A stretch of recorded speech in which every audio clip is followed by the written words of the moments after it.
This is our cold open because I have to ask the question, what the fuck did you just say? I mean, No, could you repeat what Korn, the what the Korn who and is reportedly plotting two more collaborations this year. Corn, Yes, the new metal band. the new metal band. The fucking Yes. ooh,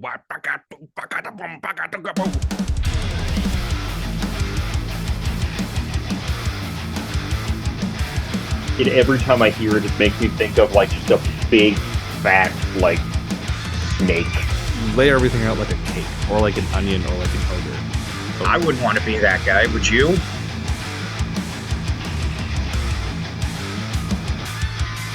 Them. That's the name of the shoes. What's the name of the shoes? Dude, you could just How name do them you after even members of the spell band. that? Name it the name Monkey, Fieldy, No, no, no, no, no, no, Jonathan no, no, no, Davis, no, like no, no, no, no, Ray no. They Luzier. are Hello. named. They are named after the noises that Jonathan Davis makes. I mean, what else would you call I shoes don't know like how that? I don't know how you spell it, but that is what they are named.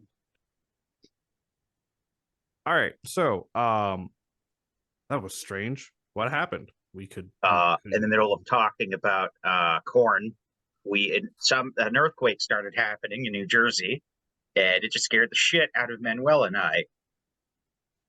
Yep, magnitude 4.8. That's not tiny. No. Oh my god, in Jersey? Yeah, in North Jersey, like Northwest Well, Jersey. that's terrifying. Well then, Anyway, monuments. Yeah, let's talk about Let's monuments. talk about Eye of the Destroyer, shall we? Yeah, shall Would absolutely. we you? shall we do Hey, our introduction for? that's how Oh we're no, we doing this. already did We that. We already have already the did that. intro. Okay. We're just going. Hey, guy who really likes John Brown. Would you like Who to are talk they? about John Who's Brown? who is that? Generic name? Generic name John Brown. Guy who killed a bunch of KKK members a long time ago. No, No. that's other John Yeah. Brown. Uh, sorry, I'm a little flabbergasted is the wrong word. I'm a little well, anyway, hello. Yes, I am obsessed with monuments. Monuments is awesome. I Yusuf, tell them how obsessed I am with monuments. God damn it. He's a little too obsessed with monuments. Every few weeks, he'll send me a riff he's working on, and then he'll ask the follow-up question, did I rip John Brown off a little too much? To which my answer is always a resounding yes. I mean, you It sometimes Accurate. happens. got to emulate quality, man. It happens more than once. He Yeah. really likes monuments. I mean, Yeah, I no, can see John why. Brown. Tesseract and Monuments are two of, if not my favorite bands, and I love the fact that they have this like m- uh, mythological foundation story where they were both uh, part of Fell Silent way back in the day, and Fell Silent got struck by a magical bolt of lightning and turned into the good twin and the evil twin. But yes, today we are talking about I the Destroyer, which is also known as the most disgusting note Chris Barretto has ever hit in his life. Yeah. Um, Yeah. Brendan, how familiar were you with this band before we chose this song? It helps when you don't have your mute button on. That's pretty good. Yeah, it does. I'm Technology. doing this whole lovely thing while talking to make sure people are not dead from any type of earthquake related shenanigans. Um, I gotta say, I wasn't as familiar with this band, but like, I really loved the song that you picked, Manuel. I don't know if the word slappy is very applicable, but it's got like a very slappy kind of rhythm to it, and I'm like really digging. I really Yeah. digged it. Yeah, I love the riff from this. Every time I hear it, it makes me think of like just a big fat like snake, like a anaconda or Like a something. Titanoboa. I mean, Hey, oh my god, this freaking guy. For me, the song kind of like as you'll be like, no, my way of handling it is that I always try to see what the evocation is in my mind, and it just feels like yeah, maybe like some kind of giant snake or something like moving its way through a city, and it's like a really cool track for that kind of activity. Oh, Yeah, it's so it's good. also if you've ever I don't know if they ever recorded like a playthrough or anything of this. I think John Brown might have, but it is every single part of this song is so brutally difficult to play that they never do it live because having to do it every day or two on a tour would just be so physically destructive. Yeah, I could sense that. Like the song itself is where it's one of those songs where like you can definitely feel how hard you probably have to be working your fingers every time you would have to do it. I wouldn't want to be that guy, would you? No. This song, the song reminds me so much difficulty wise, and like to your point of like they don't play it often. Of what periphery song is it off P2 that I'm thinking of? Oh, Make Total Destroy, which like Yeah. that's just a clusterfuck of everything, and they don't play it that often anymore. But no, the one thing I really do love about this song is there's so much going. Like if you think about it in layers, right? Like you have Chris Barretto's vocals on top, you have the guitars, you have the bass, and you have drums going on, right? You lay everything out like a cake or like an onion or like an ogre. Ogres have layers, if you didn't know. Go watch Shrek the Musical. This is not a plug for them. So Wait, how do we anyway, get from But Shrek the but musical to this? if they want to sponsor us, we will take your money. Anyway. Don't, don't listen to his begging. We want to do it because we've earned it. But sure. defend Anyway, yourself, Yusuf. where I was going with so the ideas of layers, right? And a lot of this Oh, kind of okay. yeah, That makes layers. sense. That's what we got here. Um the idea of everything focuses on what's like all these crazy things that are going up top. Chris Barretto's wild vocals on this track, and what I just love is just the low end of the guitar is just that chuggy. It just feels like a train is coming and that fucker isn't stopping, and it's just like, oh, it feels so good. But like it sometimes when I listen to stuff like this, all I just hear is that's a bad impression of Corpse Grinder if you didn't know. Well done. I'm very Thank proud you. of you, Thank Yusuf. you. But when you like get into the nitty-gritty of it, or like I've seen John Brown's playthrough of this video or of the song, I'm just like, what the fuck is going on here? Holy shit. Yeah, he did make a play. Yeah, there's some like That man's right hand is not made of flesh. his picking hand is Yeah. so it's such a beautiful thing. Yeah. Uh Um, but yeah, to your point, man, well, carry on. no, but I'm like just just chiming in. for a song about the basically the end of the world, like this is the only way that could have gone. I mean, that's probably a fair takeaway from it. We are now at the part of the show where we need to talk about that high note. We should talk about that high note, shouldn't we? Yeah. Let's talk about the high note, boys. So roughly, I don't know, what, 2/3 of the way, last chorus. Yeah.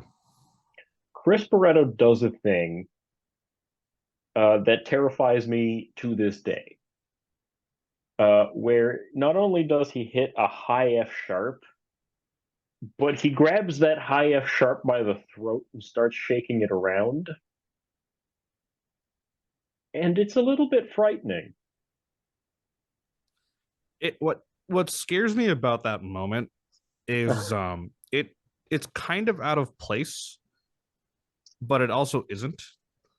And like he hit like it's so that it's like a fucking throwing a dart at a bullseye, right? He gets up there, it stays, and you're just like, God damn. And then he starts moving it around, and you're like, He also how? fit it pretty seamlessly into a song that goes like between that and some really good growly vocals too. Like none of it seemed out of place ever. There's And a that was whole yeah. Well, sorry to interrupt you, Brennan. no, please. There was a whole renaissance of vocalists like that. I mean, like Chris Barretto is one of the big ones. Spencer Sotelo eventually grew into that with like the later periphery stuff, where it's a lot of like higher singing and like screaming. And there's a bunch of vocalists out there now that are doing that, but like it's funny. I was thinking about this recently. This is gonna be kind of a side tangent, but hear me out here, okay? Uh we didn't really see a lot of vocalists being able to switch between clean, like high clean vocals and screaming until like maybe the last like 10 or 15 years ish, right? Like you could probably make the argument.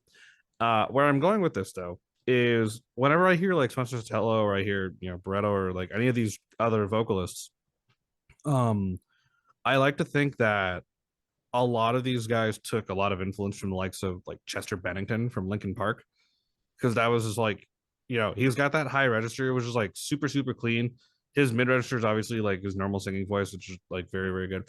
And then Chester's idea of screaming back then was just like raw energy, like very like I will punch you in the face and you're gonna have to deal with it kind of thing, which you hear a lot in vocalists now when they're not doing like low gutturals or things like that. So it's really it's interesting to see how those ideas have transcended into a different genre of music entirely, and the way that vocalists are able to handle that and they're able to incorporate that into songs like this. Because like if you just listen to the Ida Destroyer instrumentally and you ask someone that had no idea what was going on, assume what like vocals would be going over this, they would just assume, you know, like walrus sounds and things like that, right? Just good old, you know, Apt description of that. Okay. Is that the technical term, Yusuf? Walrus sounds? That's what I've heard from actually all their vocalists. So has any band done the like the Hate Beak thing but with a walrus? I no, would pay to see that band. I would pay to see that band. Yeah, as well. But Pete would be all over that band very. You could just very record profoundly. walruses in their natural habitat. Yeah, I don't know no, if a grindcore show is the what natural habitat for a walrus, though. I for like, one, the parking lot of a Denny's is not the natural like habitat of a walrus. Imagine rolling up to a Denny's for a local hardcore show and there's just a fucking walrus. I'm imagining. Better yet, you know, it's like it's the rocks off the coast of some Scandinavian country, beautiful ocean, spray in the air, and just like a hardcore band, like a fucking grindcore band just pulls up in a truck, sets up, and starts playing.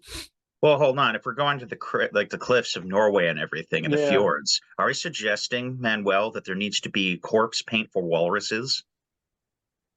We should start that charity. We could start the charity.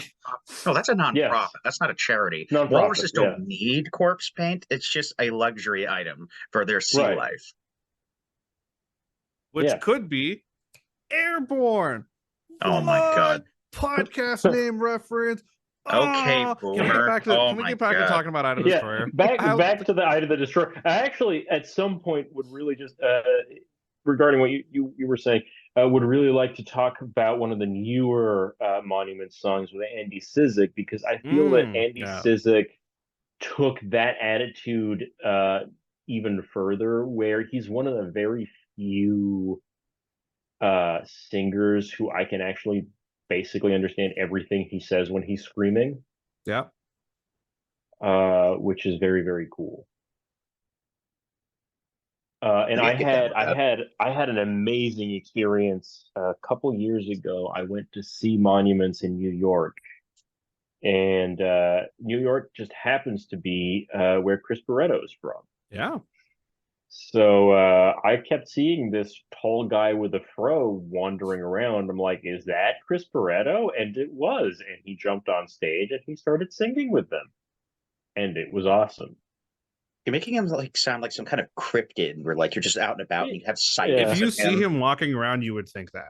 He's a bit of a cryptid. Yeah. He is a bit of a cryptid. We're gonna need a picture of him up for people to like see in the edit at some point. Was it Gramercy, Irving? No, it was some little theater I'd never heard of in the Bronx, I think, or something like that. You want us to paint a picture of Chris Barretto for the listeners? Manuel. Yeah, hold on. Please explain Chris Barretto. He's also got like one of the best alto sax or soprano sax solos you've ever heard in your life He does. This is true. Yeah, noted on a saxophone. Tesseract song. Yeah, which like, sure, why not? No, but like, it's there's this crazy renaissance of vocalists like Sizik, Bredo, Sotelo, Vessel from Sleep Token. I talk about him way too much, but you get the idea. Like there's a lot of these vocalists that are doing this kind of stuff now where they're mixing clean vocals and all like heavy screaming. And you kind of sit there and you're like, okay, well, like here's the thing. If you told someone about this stuff like back in the day, like 20 years ago ish, 30, it's a great photo of him. You'd be like, okay, but how are they going to do that live? Right? Because a lot of bands would incorporate two vocalists to do that live, like probably your rhythm guitarist. I mean, Sixth, very famously, Sixth, which was one of the origin points of this kind of music, has two vocalists specifically because of that. And you look at bands now like Trivium, even who Matt can't do everything himself, so Corey does all the screaming and he handles all the singing. But you know, all these bands that are doing this stuff live, you watch them. Even I can't remember his name, the vocalist of Veil of Maya, but like the stuff they're doing live, you kind of sit there and you're like, oh, it takes some serious training, practice, discipline. Yeah, because the chances you're going to permanently destroy your voice doing that are pretty high. Oh yeah. You also need good biology for that too. Like you need to literally be born to do it. Yeah. I mean, you hear like I don't reference him often, but like Jesse Leach, like he's the you hear the one thing about him you hear is him destroying his vocal cords to do some of the things he does, and it's like, you know, you literally have to have the right design in your genes to do it, or you're going to destroy your vocal cords every time. I mean, I don't want to make this whole episode about Killswitch Engage, but like to your point, yeah. And having seen Jesse a bunch of times live, the man is very dedicated to what he does, and he will commit 100%, even if he knows it's going to hurt him. And so, like, you can hear like the strain and pain in his voice when he's hitting like higher notes up there, especially on like older like Howard Jones era stuff. Because Howard Jones was just like, and Howard Jones is, I think, part of the category of he was born to do this kind of like he's just a different breed of vocalist that was able to do that kind of stuff well. Whereas Jesse, incredible vocalist in his own, as he's trying to get up there like a higher register, you can hear there's definitely a little bit of a strain in there. But no, like man, Chris Barretto, that freaking note scares me because the way he's able to control it is just like. Shit, it's nuts too because a lot of vocalists, like especially with male vocalists, they get up to that register, and there's the worry that there's gonna be like a little bit of a like an unintentional shake in there, like in your tone and like the way you're able to keep the timbre of it. And he's like like I said earlier, like dartboard, like he just shot a bullseye, and he just kept firing bullseyes as he's moving the note around, and you're like, oh. I think to the point really that you're making that, like, I didn't mean to cut you off. I'm sorry. I think the best way I'm looking at the song is it's almost like an emotional journey that he's dragging you kicking and screaming along, whether you want to go or not. I think that's what I take away from the song was. And it's absolutely relentless. There is not a single moment for you to catch your breath. There's which really sometimes, like I complain about modern death metal because of this. Sometimes it becomes very, you lose a lot of the power because if everything is balls to the wall all the time, nothing is. But this song isn't extreme. I mean, it is extreme in terms of technique, but it doesn't feel like it's not 5 minutes of blast beats. It's just heavy and nasty, and it keeps going and going and going until it eventually ends. It's just unrelenting groove. Yeah. Yes. And it's like it's got that little kind of funkiness to it underneath. And like, man, like I I said this earlier, but I want to sort of reiterate the point. You listen to those guitar parts and you realize just how technically fucking difficult they are. Yeah. and you start to understand like, oh, there's so much more to this than you thought. Like it's not just, you know, no, there's all these little moving parts and just the guitars alone, and matched with like what's going on in the drums. It's not blast beats, it's not just unrelenting, right? It is unrelenting in itself, just not in the, you get tired of it after a few minutes because it all sounds the same. It's just a constant gut punch, and like, you know, you're just dragging someone, they're fucking kicking and screaming to what Brendan was saying, and you're just like, nope, you're going on the ride. We gotta, like, you're, have fun, buckle the fuck up, you know? Oh, you weren't gonna feel something today? You're feeling something today, bitch. Yeah, exactly. Just the whole that's how Like they people take you box, and they right? like start like flipping you out like a tablecloth and just slamming you into the floor of music. Yeah, That pretty would much. be Yep. my. Pretty That's an much. accurate depiction of the song for That's, I me. think that's pretty accurate. Yeah. And I think I think groove is the right. Oh, please, you go. Go on. no, go on, because I want to at some after we talk about groove, I want to compare this to the Tesseract song that we looked at, because there I have things to say about Monuments and Tesseract, but what I'd were be you surprised if you didn't. yeah. But for me, I think groove. That's the word I think I was searching for. Yusuf, like, because like in the beginning, how I said it's just very slappy. Just like there was like almost like a lamb of. I don't know if Lamb of God. Just like not. It just had this like very distinct. Anytime you hear like slappy parts in like a song in a very distinctive way, it just like has that very distinctive groove for me. And I think that's what I was. I think that's the vocabulary I was looking for when I was trying to describe the song initially, and just like the composition of that slappy parts, it really added to that sensation of the groovy parts of the song. And I think, yeah, you definitely found the parts of this I was trying to express at the time. It's like, what would I do to describe this? It really couldn't make sense to me at the time, but that's exactly the right perspective on it, I think. But Manuel, why don't you go ahead? Because I stole thunder away from you. Oh, how dare Oh, you? No. but not an earthquake. So Monuments and Tesseract, they're to me absolutely two sides of the same coin. They both grew out of Fell Silent, and they both play in some variant of DADGAD tuning. Which, fun fact, there has always in every generation of British like guitar music, there has been at least one band that plays in that tuning. But to me, Monuments is kind of the evil twin, where Tesseract is these big, floaty, super big brain, funky songs that require 1,000 IQ to even think about how someone put together. Monuments is just like, it comes across as unga bunga music until you think about it. Are you suggesting that it's like how the Beatles were to White Hat, that Rolling Stone was to Black Hat? Kinda, yeah, Almost. Okay. kinda.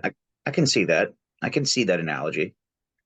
And yeah, I don't like what's because we covered a Tesseract song, a modern Tesseract song. This is a little bit older. Uh, what would you guys say, like you take away from the contrast between the two, knowing that they basically come from the same place? They're both kind of inheriting the sixth meets Meshuggah foundation of early Djent, but they took it in two very different directions.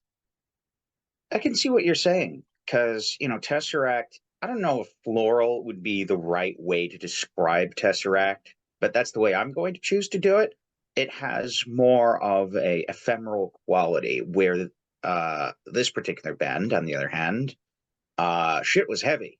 Like it was slappy, it was groovy, it was Mhm. crunchy, and it was just I don't know. It's Monuments really just has a way of sticking. Now that I like really have a good comparison between the two bands, um, I think I see what you're saying. Yeah, like you know what? Screw it. I'm going to stick with floral. I am describing Tesseract as floral. I know it's not. Yeah.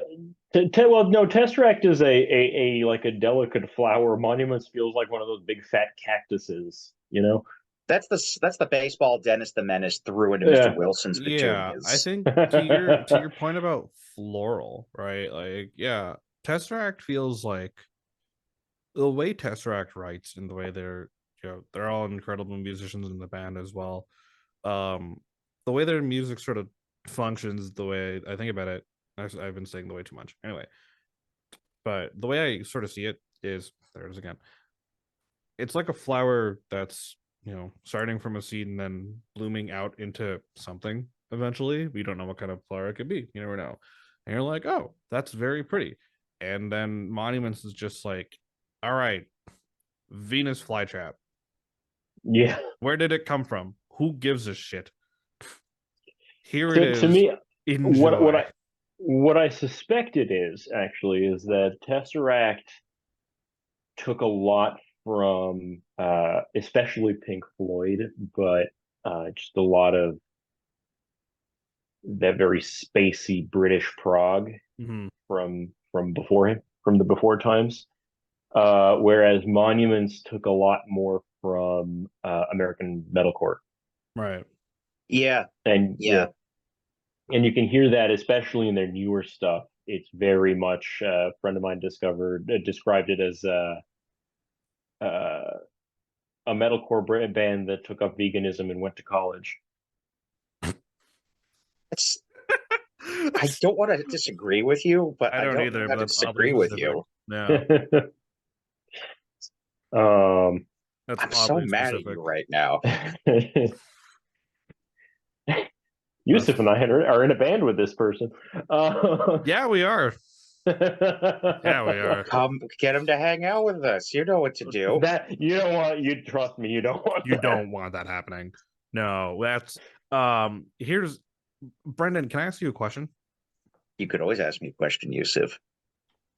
How fast do you think it would take us to get canceled if we said something slightly controversial? Not very. That does happen. Great. Now, speed that up ×4, and that's what's going to happen if we have that person on this show.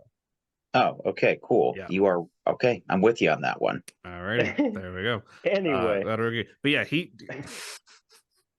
It's not that he's a bad person. He just has no clue what he's saying half the time. No. But yeah, taking up veganism and going to college, that's yeah.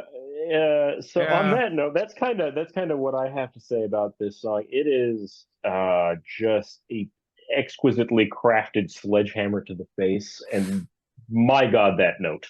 Oh yeah, that note's gorgeous. I think my last take for Monuments is it's really interesting to see how all these different bands approached the same subgenre around the same time. So you had Tesseract, you had Monuments, like Periphery, obviously, like Sixth, but long before that. Sixth was kind of the foundation. We both, you and I, Yusuf, have written papers about this. Sixth, what happened with the early Djent, in my opinion, and I think also your opinion, is that a bunch of bands in the British scene looked at Sixth and Meshuggah and were like, we want to do that. And then the American scene also did that, but they didn't have the direct support from Sixth, who were apparently pretty instrumental to forming that scene in Britain. So you ended up with American bands like Periphery, who were taking a lot for pop punk, along with the Meshuggah and the Sixth, and then bands like Monuments, Tesseract, who grew up directly in that kind of Milton Keynes Djent the whole scene, like the Milton Keynes scene. Like hardcore Djent scene. Yeah. No, it's interesting to look back at, like, because not just Periphery, but from an instrumental look, you look at like Animals as Leaders, right? That whole thumpy, like very sort of chuggy, very aggressive kind of ideas they had. Hell, even like at some point I do want to talk about this band, like early Polyphia. Yeah, the kind of because new Polyphia they wrote on completely Muse was, like, different thing. Yeah, and like the kind of whack ass shit they were writing on like Muse and Renaissance. Like a lot of that is from an instrumental standpoint taken from ideas that were like brought upon by the whole like early Djent movement. And then that sort of worked its way into like mainstream metal, where bands are just using these rhythmic ideas to one degree or another as textures, not like as an entire thing. Even the foundational, like even Tesseract and Monuments, aren't just going Djent all the time anymore. Yeah, it's not. Some bands can get do well with that. Brendan, do you have anything? I do want to make this last point, but I'm going to save it for the end. No, the only point I'll have is that I think I really do enjoy Manuel's take on it. For me, I think the most accurate descriptor of the contrasting ideas between Tesseract and Monuments is one is a complex fractaling out kind of floor arrangement, and the other is the complexity of the bubbles rising up from a pitcher plant that you fell into as you were being digested. And that is my takeaway of the situation. It's complex, but it's brutal. It is brutal. It's complex, but it's cool. It's cool. Listen to it, study it. Like, this kind of shit's cool. My last note I was gonna make before we wrap up here was it's hard for bands to just get big or make something catchy based off like a rhythmic idea or a structure of some kind. But one idea you could definitely think of and take influence from is Morse code, famously used in the song YYZ by the Canadian prog trio Rush. On that note, this has been the Airborne Sealife podcast. You can find us on YouTube, TikTok, and Instagram. All full episodes will always be on our YouTube channels, Airborne Sealife. All shorts and dumb clips we have will be on our Instagram and TikTok account.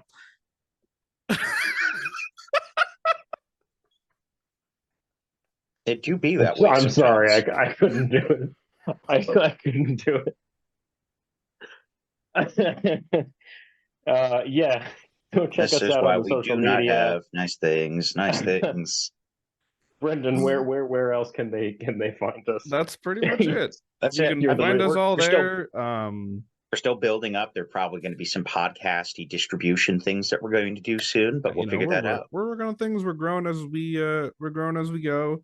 Hey, if you are a local band and want to talk about your band, come in. Or if you're just a band, you want to come on. Like if we're cool enough to have Hank Silva hang out with us, we should have you come out and hang out with us. If you want to, if you're a listener of the show and you type in the good old YouTube comments, you got a band you want us to talk about, hell, we'll talk about that band. Unless it's Necronomicon Ex Mortis. We can't legally talk about Necronomicon Ex Mortis. Right, man? Kind of like Fight Club. It was kind of like Fight Club. I think we can legally talk about Necronomicon Ex Mortis. Oh, no, we can Yusuf legally. And I play... We can legally. However, I choose not to. Ethically, okay. Yes. Ethically. I forgot that you are the state. I am the state. That is correct. Yeah. Damn right. On that note, I am the state, Yusuf Rashid. That's Brendan Sloan. That's Manuel Barbara. We will see you next time. Goodbye.